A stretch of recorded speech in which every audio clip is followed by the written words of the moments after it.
What's up, movie lovers? Thanks for clicking on my channel. And today I figured I'd talk about Easy Money, which is a 1983 screwball comedy starring Rodney Dangerfield and Joe Pesci. Being that this is a comedy film from the 1980s, it probably has a premise to kind of kickstart the comedy, a gag to go along with it. And the premise of this one is that Rodney Dangerfield is a slob. He's kind of a lowlife, but he has a loving family. His mother-in-law, who he cannot stand, dies in a plane crash, and if he can reform his ways over the course of 1 year, he'll get tens of millions of dollars. And when a movie's first scene is Rodney Dangerfield insulting a kid to his face at a birthday party right before some joints fall out of the hand puppet he's using to entertain them, it's a pretty good start to a comedy movie. I always kind of thought of this movie as a companion piece to Caddyshack. If you like Caddyshack, you'll probably like Easy Money.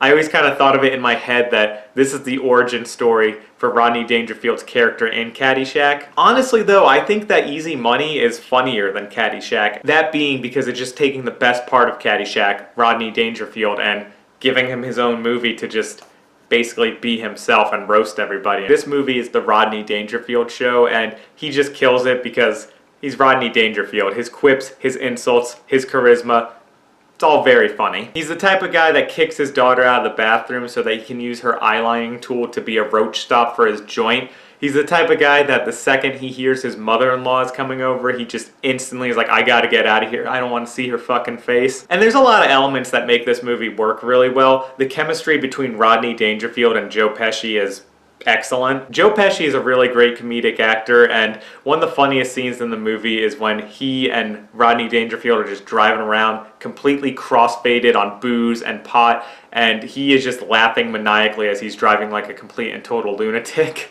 For me, possibly the funniest character in the movie, though, is Julio. The actor who plays Julio, Tyler Negron, had some really great comedic timing and some really great line delivery. Unfortunately, he passed away from liver cancer a couple years ago, so rest in peace. His character is just the slimy son-in-law that Rodney Dangerfield has to deal with, and that, too, is part of like what makes this movie really funny. There's a lot of just awkward situations that, even though this movie ratchets it up to 11, we as the audience can still kind of relate to. I was talking to one of my best friends the other day, and he was like, you know, I've come across a few people like this in my life. People who are just a constant whirlwind of chaos and confusion, and man, it must be exhausting to live that kind of life, but they're out there doing it. That's who the main characters of this movie are. A couple of guys who are just always in a whirlwind of drama, always trying to make a quick buck. I'm not going to say that this movie is like one of the greatest comedies of all time, but I do think it has aged much better than a lot of comedies from the 1980s. There's more than a couple movies from the 1980s that I don't think live up to the hype, and